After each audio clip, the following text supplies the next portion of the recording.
Ya wis lah. Tuhan Yesus yang makasih, terima kasih atas berkat pada hari ini. Bentar lagi kami akan melaksanakan kegiatan agama ya Tuhan. Kiranya pelajaran agama ini dapat diterapkan kehidupan sehari-hari kita ya Tuhan, dan menjadi berkat bagi orang di sekitar kita. Terima kasih Tuhan Yesus, inilah doa kami, haleluya, amin. Oke, thank you Davina. Baik, kita masuk ke kelas materi kita siang hari ini. Kita akan membicarakan mengenai sifat-sifat gereja. Oke, jadi ada beberapa bagian ya, dibagi ke dalam beberapa aspek sifat-sifat gereja. Nah, karena kita sudah belajar satu semester yang lalu mengenai apa itu gereja, ya, sehingga pengertian kita sampai sekarang itu tidak boleh meleset dari itu. Ya, jangan mengikuti lagi apa yang menurut banyak orang lain mengatakan. Ya, kalau mereka menganggap itu gereja itu adalah sebuah gedung atau hanya sebuah organisasi atau aliran teologi, ya, maka itu pengertian yang tidak tepat. Nah, karena itu kita harus punya pemandangan yang benar, ya. Jadi kalau sudah tahu itu salah, ya jangan diikuti terus. Kadang-kadang kita ini tahu, oh iya ya ini salah, tapi ya terus aja. Ketika ditanya jawabannya ya itu juga. Atau ketika diminta pendapat ya jawabnya yang paling gampang sesuai dengan yang dia pikirkan. Jadi tidak mau terlalu repot untuk mencari, seharusnya ini kita berbicara sesuatu yang tepat atau benarnya apa sih, begitu. Oke, karena itu sekarang kita mau lihat, setelah kita tahu fondasi atau dasar berdirinya gereja, tugas panggilan gereja, kemudian ciri-cirinya, lalu sekarang kita mau lihat sifat-sifatnya. Atau kalau kita berbicara tentang gereja, gereja itu atau orang-orang yang telah ditebus ini itu seharusnya punya ciri khas seperti apa, atau mereka itu tindakannya itu seperti apa. Mari kita lihat satu-satu. Sifat dasar gereja kan adalah ini. Ya, ini kita sudah ketahui. Coba kalian lihat yang Mr. Firman highlight. Kata eklesia dipakai di Perjanjian Baru sebanyak 115 kali. Oke, untuk yang jumlah ini nanti kita lihat lagi jumlah pastinya. Ini yang tercatat ya. Kita lihat di materinya pendidikan agama dan budi pekerti untuk SMP ini, di mana 92 kali dari 115 itu dipakai untuk menunjukkan gereja setempat atau local church. Oke, gereja setempat atau local church. Yang lain menunjukkan gereja di dalam pengertian yang umum atau universal. Nah, ini kita boleh umum atau dalam kurung universal. Oke, begini ya. Dalam kurung universal, umum atau universal, itu sama saja. Nah, itulah ketika kita menyebutkan gereja, maka kita harus punya dua pandangan nih. Ya, kalau kalian belum tahu, harus tahu nih. Gereja itu secara penyebutannya atau secara fungsi dan tugasnya nanti akan dibagi dua. Oke, yang pertama ada yang namanya local church, gereja lokal, dan ada juga yang universal. Nah, kalau begitu, sekarang kita harus cari tahu, atau pertanyaan berikutnya adalah yang local church itu yang seperti apa, dan yang universal church itu yang kayak gimana, gereja yang universal itu yang mana sih? Nah, tapi sebelum kita ke sana, coba kalian perhatikan di sini, ini ada 92 kali ya dipakai dari 115, artinya penyebutan gereja lokal atau mungkin boleh dikatakan gereja setempat itu lebih banyak dipakai di dalam Alkitab ketimbang yang universal. Oke, mari kita coba temukan kira-kira yang kalian sudah pernah tahu local church itu yang kayak gimana ya? Gereja lokal itu yang kayak gimana? Boleh kali kasih pendapat setiap orang ya. Coba Davina dulu, Davina. Local church itu yang kayak gimana? Ini maksudnya bangunan atau? No. Gereja itu bukan bangunan. Masa kembali lagi ke bangunan? Bangunan itu tempat berkumpulnya. Nah, oke. Jadi yang dimaksud dengan local church itu apa, Davina? Ya mungkin orang-orang yang percaya Tuhan. Orang-orang yang percaya, ya betul. Ya, gereja kan orang-orang yang percaya, eklesia ini yang keluar dari kegelapan. Lokal itu yang sing di kota tertentu. Oke, betul, ya. Ada pendapat lain, Jolin? Ketika kamu ditanya local church atau gereja lokal itu kayak apa itu? Nggak tahu. Belum tahu ya. Aurel. Bagaimana pendapatmu, Aurel? Nggak tahu. Belum tahu. Damitun. Kan tulisannya Damitun di sini. Damitun. Apa pendapatmu? Kalau ada yang tanya Damitun, local church atau gereja lokal itu apa ya maksudnya?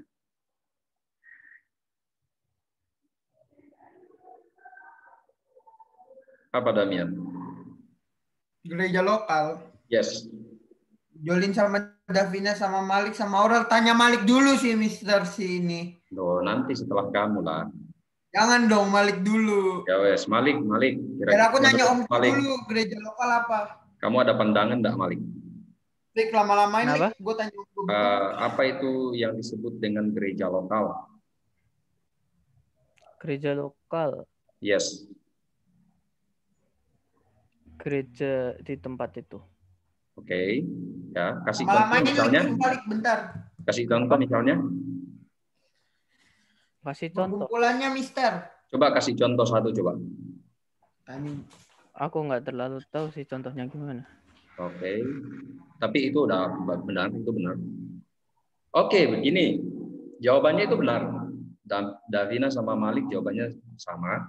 Jadi gereja lokal itu adalah gereja yang ada pada sebuah tempat atau dalam sebuah kota atau daerah. Nah, oke. Tatkala Yesus mengatakan, aku akan membangun jemaatku, kepadamu akan kuberikan kunci kerajaan surga. Dia di sini jemaat menunjukkan gereja di dalam arti yang umum. Nah, ini arti yang umum. Yang ke universal. Tapi coba kita lihat, coba buka Alkitab kalian. Coba kita lihat tulisannya Paulus nih.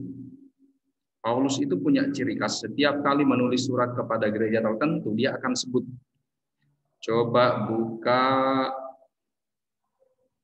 Kita mulai dari Korintus.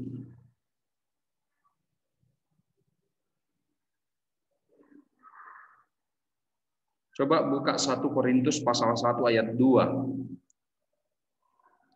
Davina baca. 1 Korintus pasal 1 ayat 2. 1 Korintus 1 ayat 2. Ayat 1 sampai 2. Ayat 1 sampai 2.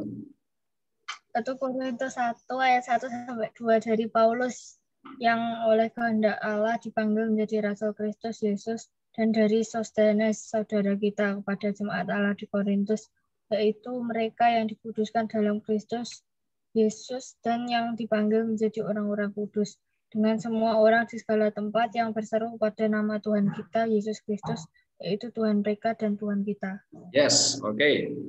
Di ayat 2 dia bilang begini kepada jemaat Allah. Jemaat Allah ini kalian harus mengerti itu adalah gereja. Oke. Jemaat itu atau gereja. Di Korintus. Kalian tahu Korintus itu apa? Apa Korintus itu? Kota, gereja. Kota. Betul, kota. Korintus itu kota. Dia bukan provinsi, dia bukan negara, tapi kota, satu kota. Oke. Nah, berarti Paulus itu bilangnya kalau gereja itu yang dia tulis itu untuk kota di Korintus. Pada waktu itu tidak ada namanya gereja Davina, gereja apa, misalnya gereja nama siapa, tidak ada. Di Alkitab memang tidak pernah menyebut begitu, selalu nama kota. Gereja di Yerusalem, gereja di Korintus. Terus masih di ayat 2 nih. Dengan semua orang di segala tempat yang berseru kepada nama Tuhan. Nah, ini apa nih maksudnya nih? Tahu enggak maksudnya apa itu? Itu gereja universal, yaitu semua orang di segala tempat. Oke, yang berseru kepada nama Tuhan kita Yesus Kristus, yaitu Tuhan mereka dan Tuhan kita. Itu yang kedua. Yang pertama tadi kan kepada jemaat di Korintus. Nah, itu gereja lokal church. Oke, tapi di frase yang berikutnya dengan semua orang di segala tempat. Nah, yang dipanggil menjadi orang-orang kudus dengan semua orang di segala tempat. Ini sudah universal nih maksudnya ini. Oke, jadi kita bisa melihat nih di 1 Korintus 1 ayat 2. Itu kalian boleh catat. Ayat itu penting. Ini sudah membicarakan dua, yaitu lokal dan universal. Ya. Oke. Coba kita lihat lagi di Alkitab yang lain. Setelah Korintus ada kitab apa? Galatia. Coba Damian, Damitun, bacakan Galatia Damitun.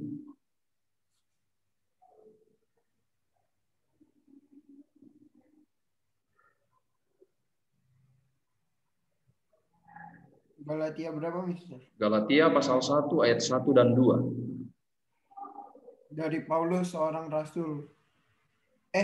Galatia 1 ayat 1 sampai 2. Dari Paulus seorang rasul, bukan karena manusia, juga bukan oleh seorang manusia, melainkan oleh Yesus Kristus dan Allah Bapa yang telah membangkitkan Dia dari antara orang mati, dan dari semua saudara yang ada bersama-sama dengan aku, kepada jemaat-jemaat di Galatia.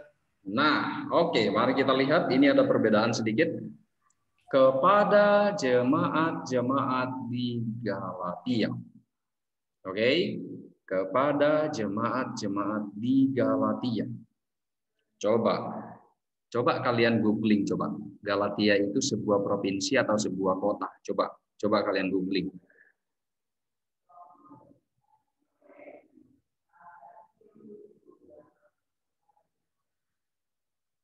Coba siapa yang bisa ketemu?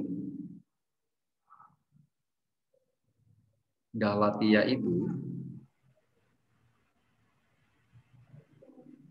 Mister, ketemu apa? Galatia. Coba Galatia itu sebuah kota atau sebuah provinsi? Provinsi. Yakin? Coba buka dulu, cari dulu, jangan langsung jawab. Ya. Provinsi. Ini kota. Ya udah kota. Ya kota. Ya kota. Baca dulu, cari dulu di Google, cari. Ya udah tak cari kok. Apa? Coba baca.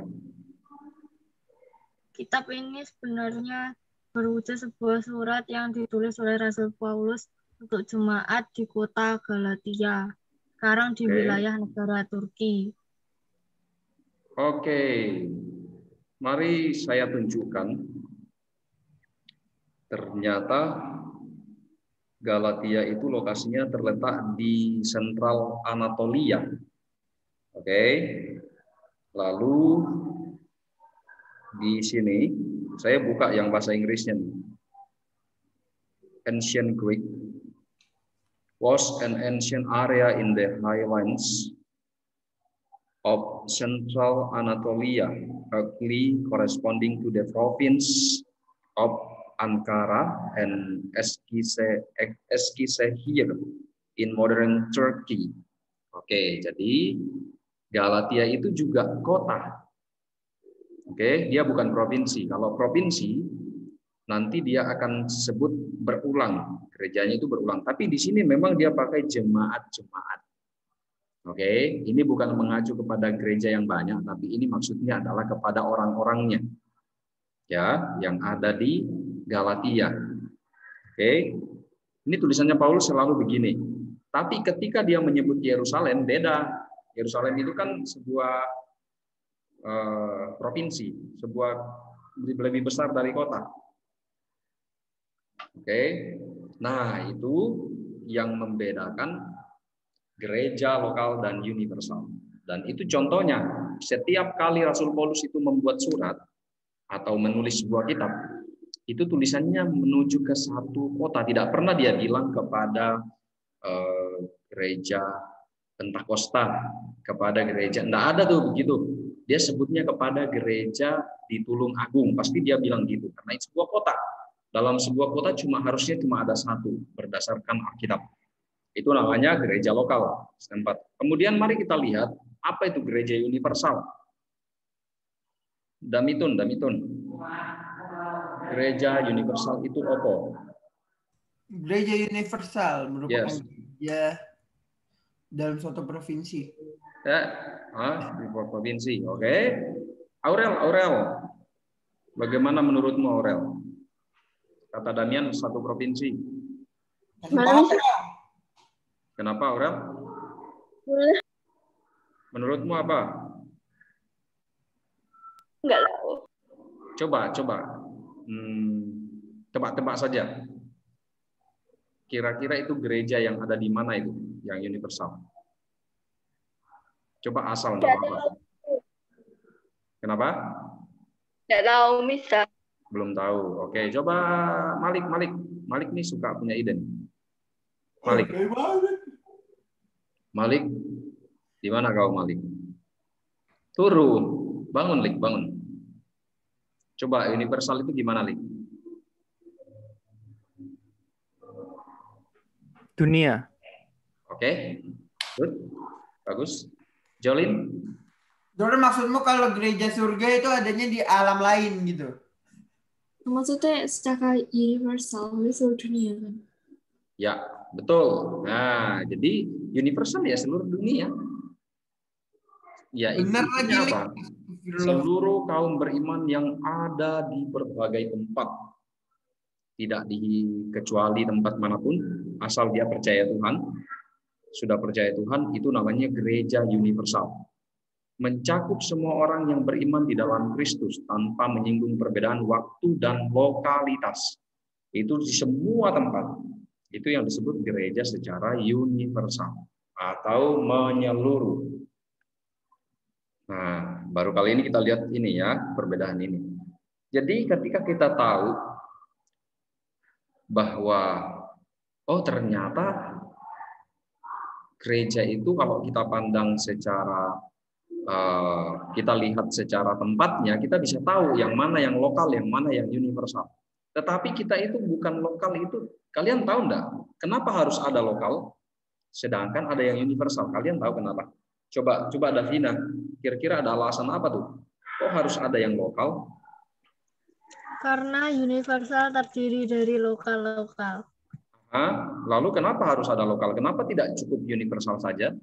Supaya penggembalaannya bisa lebih maksimal. Nah, oke, betul ya. Kalian harus tahu nih, ini harus jadi catatan nih. Kok perlu ada lokal, sedangkan universal kan satu tubuh itu cukup. Oke, betul. Tadi Davina menyinggungnya dengan memakai kata penggembalaannya. Tapi ada aspek yang lain, yaitu administrasi. Oke, tidak mungkin setiap hari Minggu atau setiap hari apa saya harus ke Yerusalem sana baru bisa beribadah. Kalau dulu kan gitu. Zaman perjanjian lama kalian tahu. Bahkan sampai perjanjian baru waktu itu Tuhan Yesus mau merayakan Paskah sama orang tuanya ke Yerusalem. Dari kotanya jauh itu, perjalanan berapa hari itu. Itu dulu. Nah, sekarang tidak begitu lagi. Jadi, kenapa perlu ada lokal? Untuk administrasi, jadi lebih mudah. Oke, administrasi itu kan banyak. Bukan, ini kita tidak sedang membicarakan khusus mengenai keuangan ya, bukan itu. Administrasi itu banyak, jadi kayak pendataan dan lain-lain. Lalu untuk beribadah supaya lebih mudah ya wajib memang ada lokal untuk mendekat gitu loh. Orang-orang itu bisa dekat, tidak sama lagi kayak dulu. Kita harus ke Yerusalem dulu baru bisa beribadah, tidak seperti itu. Tapi kita cukup di kota kita sendiri yang mungkin jaraknya dari rumah tidak terlalu jauh, sudah bisa berkumpul bersama dengan anggota tubuh yang lain. Nah, itu tujuannya lokal ya. Kalian harus tahu itu ketika saya tanyakan itu harus bisa menjawab. Kok harus ada lokal? Yaitu untuk administrasi bisa teratur, bisa dengan baik ya. Baik untuk jarak untuk beribadah kan lebih dekat, untuk berkumpul bersama dengan anggota tubuh yang lain. Tapi apakah ini mengurangi nilainya universal? Mengurangi enggak kira-kira? Kok kayaknya kesannya jadi punya kelompok masing-masing? Enggak. Nah, Karena menjadi satu. Betul, tidak. Karena kita adalah satu tubuh. Jadi itu tidak akan pengaruh. Kita satu tubuh, harus ingat. Satu tubuh itu artinya kan ada kepalanya, terus anggotanya banyak nih. Kecuali kalau kepala itu dipenggal, baru semuanya akan mati, rontok bawahnya itu. Kepala kita adalah Kristus. Maka setiap anggota tubuh itu melekat sama dia. Gereja lokal tidak mungkin dikatakan, oh dia pergi sendiri, dia punya sendiri. Makanya hari ini yang menjadi masalahnya adalah perpecahan. Ya, itu yang menjadi masalah hari ini, yaitu perpecahan. Kenapa? Yaitu menyebabkan kayak tubuh itu kayak terbagi-bagi, padahal harusnya kan cuma satu. Cuma ada satu. Gitu. Oke? Lalu mari kita lihat, ini adalah sifat mendasarnya. Mari kita lihat yang sifat-sifat gereja secara praktisnya di dalam kehidupan sehari-hari. Nah, oke, yang pertama ada namanya gereja yang menerima sola gratia. Oke, sola gratia itu artinya apa? Gereja yang menyadari bahwa segala sesuatu adalah anugerah Allah. Oke, sola gratia, segala sesuatu adalah anugerah Allah. Itu kalau kita buka di ayat Alkitabnya ada di kitab Efesus pasal 2 ayat 8 sampai 9. Mr. Firman bacakan, kalian dengarkan ya. Sebab karena kasih karunia kamu diselamatkan oleh iman. Itu bukan hasil usahamu, tetapi pemberian Allah atau anugerah Allah. Itu bukan hasil pekerjaanmu. Jangan ada orang yang memegahkan diri. Oke. Di ayat 8 dia bilang, tetapi pemberian Allah. Ya, kita diselamatkan itu pemberian Allah. Itu namanya anugerah Allah. Oke, mari kita lihat yang kedua. Gereja yang menerima sola fide. Oke, kita baca berdasarkan tulisan saja ya. Ini seharusnya adalah bahasa Yunani atau ya harusnya bahasa Yunani, Gracia. Oke, coba kita lihat. Yang kedua itu adalah gereja yang mengakui bahwa kita dibenarkan oleh Allah hanya oleh karena iman kita kepada Kristus, bukan karena perbuatan. Ya, oke, itu ada di kitab Roma. Ya, kita tidak baca ini cukup banyak, kalian cukup catat saja. Nah, ini ya, ini yang kedua. Jadi kita dibenarkan bukan perbuatan, tapi karena iman. Karena iman kita percaya kepada Kristus. Lalu kenapa orang selalu bilang, saya mau berbuat baik, biar saya diperkenan oleh Tuhan. Yakin perbuatan baik kita itu bisa diterima oleh Tuhan? Belum tentu. Sumbernya dari mana dulu? Kalian tahu, di dalam kitab Perjanjian Lama ada namanya pohon pengetahuan baik dan jahat. Tuhan menyuruh kita makan itu apa enggak? Kira-kira yang di Perjanjian Lama itu? Ya enggak. Terus, kalau hari ini kita hanya standarnya adalah benar atau salah, apakah Tuhan mau? Ya tidak. Tuhan tidak mau itu. Tuhan mintanya kita makan pohon kehidupan. Atau kalau bahasa biologi itu ada namanya hayat, pohon hayat. Oke, di IPA kalian harusnya pernah dengar ada namanya hayat. Jadi kita bukan berdasarkan perbuatan, karena bisa saja perbuatan itu diinisiasi atau dimodifikasi sama kita sebaik-baik mungkin, padahal itu berasal dari kita sendiri, bukan karena Tuhan menggerakkan, bukan karena Tuhan yang mengajar di dalam kita, bukan. Nah, jadi tidak selamanya kebaikan yang kamu maksud itu adalah sesuatu yang baik, bisa jadi itu juga jelmaan dari si iblis bersembunyi di belakang situ. Lalu yang ketiga adalah sola scriptura. Scriptura itu kan kitab suci. Jadi ini berarti firman Tuhan itu atau Alkitab sebagai otoritas tertinggi dan mutlak. Nah, ini bagus ya. Harusnya kalian ingat apa yang seharusnya menjadi standar orang Kristen. Jawabannya apa? Ada di podcast. Alkitab. Ya, betul. Ini otoritas tertinggi itu artinya apa? Itu yang menjadi standar kita. Dia yang akan menentukan itu seharusnya begitu atau tidak. Otoritas itu kan berarti kekuasaan. Ya. Atau boleh kita ganti dengan bahasa lain, jabatan paling tinggi. Dia berada di situ, berarti itu menjadi acuan kan? Kalau dia adalah posisinya paling tinggi, selalu menjadi acuan. Kita tunggu persetujuannya dia dulu, baru kita katakan ini sah. Artinya apa? Gereja Alkitab adalah standar dari seluruh kehidupannya orang Kristen. Nah, itu baru namanya sola scriptura atau scripture. Kalau bahasa Inggris scripture. Oke, mari kita lihat yang keempat. Ada gereja yang menerima sola Christo. Christo ini kan Kristus ya. Itu bahasa Yunani, Kristo. Oke, gereja yang menempatkan seluruh karya Allah mulai dari penciptaan, pengampunan, penebusan, penyelamatan, pemuliaan, berpusat dan terikat pada Kristus. Jadi Kristus itu sebagai pusatnya atau sentralitasnya, intinya. Oke, jadi pokoknya tidak ada kaitannya sama manusia. Tapi pusatnya adalah Kristus, sola Christo. Oke, mari kita lanjut lagi, kita lihat sola Deo Gloria. Wah, ini kayaknya bagus nih buat nama nih, sola Deo Gloria. Biasanya bisa nama. Gloria kan memuliakan Allah, gereja yang senantiasa memuliakan Allah. Oke, jadi ya apapun yang kita kerjakan, apapun yang dipikirkan atau apapun yang diperbuat seharusnya itu bagi kemuliaan Allah, bukan kemuliaan manusia. Kamu tahu apa maksudnya kemuliaan manusia itu? Tahu enggak maksudnya apa? Kemuliaan manusia itu kayak gitu. Kenapa? Kenikmatan duniawi. Kenikmatan duniawi. Ada yang berbeda? Ada yang lain? Oke, kemuliaan itu sebenarnya adalah Allah tertampil. Kemudian yang berikutnya adalah kemuliaan juga itu adalah sebenarnya sifatnya Allah. Allah kan mulia. Jadi Allah itu dimuliakan atau dipuaskan. Lawannya adalah kemuliaan manusia, yaitu dia ingin dipuji sama orang.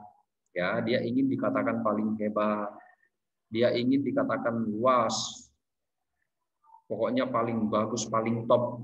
Ini berarti manusia mendapatkan kemuliaan, dimuliakan sendiri. Nah, Tuhan tidak pernah mau itu. Kalian tahu apa penyebabnya si Lucifer dilemparkan ke bumi, dihukum sama Tuhan? Karena apa? Ya karena dia ingin dimuliakan, dia ingin mendapatkan jabatan paling bagus, bahkan pada puncaknya dia bilang apa? Saya mau sama seperti yang maha tinggi. Mau menyamai Tuhan, mana boleh. Akhirnya Tuhan menghukum dia. Artinya, kita bukan mencari kemuliaan sendiri. Kita tidak mencari pujian manusia, tapi kita mau Tuhan Allah yang dimuliakan. Kalaupun kalian berprestasi, berhasil, ya jangan terlalu bangga sama diri sendiri. Wah, biar orang puji-puji saya lah. Biar orang katakan saya pintar lah. Emang hikmat itu datang dari kamu? Kan dari Tuhan. Berarti kan kesuksesan kita pun untuk kemuliaan Tuhan, untuk menyatakan Tuhan yang memberi. bukan saya. Lalu misalnya, wah saya berhasil masuk di sekolah yang bagus, masuk di universitas yang bagus. Kamu yakin itu karena kamu? Apakah bukan pemberian Tuhan? Apakah bukan karena anugerah Tuhan? Nah, itu maksudnya supaya Tuhan itu dimuliakan, apa-apa yang kita kerjakan itu, kita tahu bahwa itu pekerjaannya Tuhan. Ya, Tuhan yang memberi, Allah yang memberi, bukan berasal dari kepintaran kita. Jadi tidak ada hak bagi kita untuk mengakuisisi sesuatu. Ya, kita ini tidak punya hak untuk mengakui bahwa wah ini mah karena saya memang jago, saya tidak belajar pun saya memang jago, makanya saya dapat begini. Nah, hati-hati ya anak. Tuhan damba atau Tuhan mau gereja yang menerima namanya sola deo gloria, atau yang senantiasa memuliakan Tuhan. Ya, Tuhan itu mendapatkan mulia di dalam perkataan kita, di dalam tindakan cara berpakaian, ya, di dalam bergaul dengan orang lain. Orang itu akan selalu melihat perbedaan yang jauh daripada mereka. Akhirnya apa yang dikatakan mereka, paling dia bilang, wow, anak-anak Tuhan itu luar biasa ya. Secara otomatis pada waktu itu Tuhan dimuliakan. Beda lagi kalau misalnya kita cari kemuliaan, wow si itu hebat, wah idol banget, katanya hebat banget. Kamu tuh yang dimuliakan. Oke, sekarang kamu mendapatkan kemuliaan, tapi Tuhan tidak senang. Oke, kamu dapatkan sekarang, hari ini, berakhir itu sebentar saja, lewat itu. Tapi kemuliaan yang kalau kita memuliakan Allah itu sifatnya atau nilainya itu kekal sampai nanti. Itu seperti investasi yang kita punya. Kalau di dalam kehidupan sehari-hari kita menampilkannya Allah bukan diri sendiri, maka itu nilainya kekal sampai selama-lamanya. Dan itu akan menjadi bagian kamu nanti, kayak pahala, hadiah nanti. Wah, karena kamu selama hidupmu sudah demikian, ya kan, sudah banyak memperhidupkan saya, menyatakan saya di dalam tindakanmu, di dalam perkataanmu, di dalam pikiranmu, maka ini hadiah buat kamu. Baru demikian, kalau kita dimuliakan oleh manusia, kita mendapatkan kemuliaan di sekarang ini misalnya. Wah, sombong, gaya-gaya saya kurang kaya, saya sukses, tapi jadi sombong, jadi menyatakan diri terus. Oke, satu kelak nanti Tuhan dihapus sekali. Ya, kalau kita ingat ceritanya Ayub itu kayanya luar biasa. Di daerah timur sana waktu itu dia yang paling kaya. Butuh berapa tahun dihapus sama Tuhan? Tidak, cuma butuh sebentar saja. Begitu Tuhan lewat sudah habis semua. Ternaknya habis, ya anaknya juga diambil, ya semua sampai tinggal sisa nyawanya sendiri. Artinya apa? Tuhan itu tidak suka kebaikannya manusia, tidak suka kemuliaan sendiri itu. Tuhan maunya dia yang dimuliakan atau dia yang dinyatakan, atau ada bahasa lainnya ekspresi. Dia yang diekspresikan. Nah, itu kalau pakai bahasa lainnya. Oke, diekspresikan itu maksudnya dinyatakan. Sifat kita menunjukkan itu, ya kan? Tutur kata kita menunjukkan itu. Cara kita bergaul terhadap orang menunjukkan itu, karakter kita juga menunjukkan itu. Ya, akhirnya otomatis Tuhan ini senang. Kita sedang seperti berinvestasi untuk masa kelak nanti ketika kehidupan saya di bumi sudah berakhir, saya punya tabungan di sana, saya punya investasi. Ya. Tuhan akan memberikan pahala bagi kita. Nah, itu ya. Jadi jangan terlalu senang kalau disanjung-sanjung orang itu, hati-hati. Hati-hati, jangan terlalu senang. Oke, euforia itu harus dibatasi, hati-hati. Karena kebanyakan kalau puji-pujian kayak gitu tuh biasanya hasilnya tidak terlalu bagus. Bersukacita sementara 1 hari, 2 hari, besok-besoknya sedih. Tidak ada damai sejahtera di dalam. Oke, jadi kurang lebih ada 5 sifat-sifat gereja ini, ya, ada 5. Di sini ada 3 dan kemudian tadi ada 2. Kalian perhatikan di poin-poin penekanan yang Mr. Firman highlight warna merah itu adalah pengertiannya, atau itu adalah maksud dari setiap kata yang di atas ini. Jadi ini sifat-sifat gereja yang praktis yang seharusnya ada, gitu, seperti ini. Ya, kalau kita rangkum ya. Kita rangkum. Kristus adalah dasarnya, ya, Alkitab adalah standarnya, Kristus adalah sumbernya, ya. Oke, dan Kristus adalah yang dimuliakan. Itu kalau kita rangkum. Coba kalian boleh tulis. Kristus adalah sumbernya. Sumber itu kan anugerah kan, yang memberikan anugerah. Kristus adalah dasarnya. Alkitab adalah standarnya. Oke, ada satu lagi ternyata iman. Iman adalah apa ini? Alasan kita dibenarkan adalah karena iman, bukan karena kebaikan. Dan tujuannya adalah kemuliaan Allah, bukan manusia. Itu tujuannya adalah kemuliaan Allah, untuk kemuliaan Allah, bukan saya. Oke, sudah di note? Nah, bagus. Itu kalau kita... Apa? Kenapa? Bisa Kristus adalah sumbernya apa? Kristus adalah sumbernya. Yang kedua, Kristus adalah dasarnya. Yang ketiga, iman adalah alasannya untuk dibenarkan ya. Maksudnya ini alasan untuk dibenarkan. Alkitab adalah standarnya dan tujuannya adalah kemuliaan Allah. Nah, itu kalau kita ringkas, kita buat dia menjadi lebih pendek, tetapi maknanya tetap sama. Oke. Oh, masih bisa kita tambahkan satu. Kalian tambahkan sebelum Alkitab. Berarti poin yang ketiga adalah Kristus adalah pusatnya. Nah, Kristus adalah pusatnya. Jadi, Kristus adalah sumbernya, Kristus adalah dasarnya, Kristus adalah pusatnya, Alkitab adalah standarnya, iman adalah alasannya, dan tujuannya adalah untuk kemuliaan Allah. Kita buat sebuah kalimat yang dia itu bisa merangkum semuanya ini. Oke. Ayat Alkitab ini coba saya minta kalian baca. Ya, ini dibaca. Kemudian kalian punya notnya sendiri.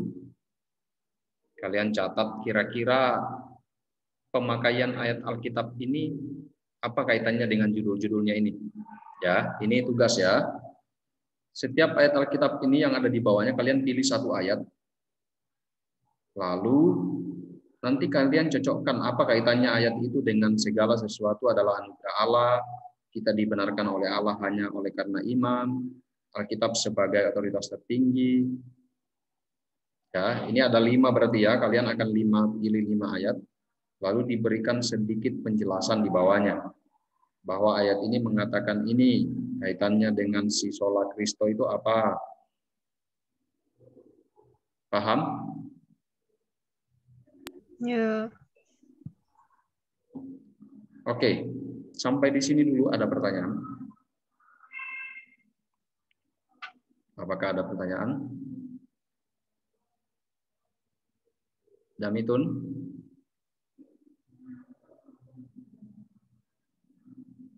Ada pertanyaan? Pak Cesa? Bentar mau screenshot. Malik Ejolin? Enggak. Aurel? Nggak bisa. Belum ya. Kalau ulangan mesti lebih gampang daripada pembahasannya, nggak mau tahu. Kenapa? Kalau ulangan mesti lebih gampang. Ya makanya yang penting dipelajari. Kalau dipelajari pasti gampang. Konsepnya susah sih. Dibaca. Oke. Ya. Kalau memang tidak ada pertanyaan, itu materi kita siang hari ini. Kita melihat ya secara praktisnya adalah ini. Tapi dasar dari sifat gereja itu ada 2 tadi itu. Dia bersifat lokal dan bersifat universal. Ini adalah Yang paling mendasar yang harus kita tahu. Lalu kalian harus tetap mengingat bahwa tujuan kenapa harus ada yang lokal itu adalah untuk administrasinya. Ya, dan ya termasuk kalau misalnya kita katakan ya pengembalaannya lebih dekat, lebih terkontrol, ya betul juga. Tidak ada salahnya, betul juga. Memang demikian. Ya. Jadi kayak pelayanan, keterjangkauan itu kalau satu kota kan ya memang seharusnya demikian. Bahkan di dalam satu kota biasanya ada kayak bukan cabangnya, itu seperti apa ya? Pos-pos gitu. Untuk apa ya? Mungkin satu kotanya mungkin besar, misalnya kayak Jakarta. Maka di Jakarta ya mungkin ada banyak, ada puluhan mungkin untuk keterjangkauan. Jadi yang dari Jakarta Timur ke Jakarta Selatan itu bisa dekat, punya pos-posnya masing-masing sehingga bisa gampang beribadahnya, tidak harus jauh-jauh. Bisa jadi juga begitu. Itu tujuannya apa? Untuk administratif. Ya, bukan untuk perpecahan, bukan untuk mendirikan satu lagi, mendirikan ini lagi, tidak. Namanya tetap satu, harusnya gereja di Jakarta, gereja di Tulung Agung. Kan Alkitab begitu tadi itu. Gereja di Korintus, gereja di Efesus, di Galatia, di Filipi, di Kolose, itu semua nanti kalau kalian baca ya. Setiap ayat 1 dan 2 itu pasti bunyinya seperti itu. Mana pernah ada Paulus bilang kepada jemaat gereja di baptis atau gereja di mana, tidak akan ada. Kamu mau cari dimanapun tidak akan ada. Nah, sedangkan tadi kita melihat bahwa ternyata ya Alkitab itu adalah seharusnya yang menjadi otoritas tertinggi, berarti itu yang harusnya kita ikuti. Nah, lalu kenapa ada yang lain-lain itu? Ya, itu adalah ciptaan manusia. Oke, itu adalah buatan manusia, tidak berdasarkan Alkitab. Jadi kita tidak akan mengejudge itu, oke silakan tidak apa-apa, tapi kita harus belajar sesuai dengan Alkitab katakan. Kita tidak mengejudge itu salah apa enggak ya, itu tidak tahu, itu urusannya Tuhan. Tapi yang pastinya kita harus belajar sesuai dengan Alkitab, tidak mengambil standar yang lain. Oke, kalau begitu itu saja ya. Diperhatikan ini nanti saya upload di Google Drive dan juga saya akan upload di YouTube videonya ini. Oke, masih ada yang bertanya? Ada yang bertanya? Oke, kalau tidak ada, cukup sekian kelas kita siang hari ini. Saya minta Damian, bangun Damian, ayo berdoa untuk menutup kelas kita. Wih, dari minggu lalu aku terus loh. Jolin belum loh, Mister? Oh, Jolin belum dah. Iya, betul Ya, banget. Jolin Aurel dan kita belum. Davina sudah. Malik mau mimpin doa, Malik. Ayo, Aku Jolin. Jolin. Ya, Jo. Sangat aku please. Ya semuanya nolak.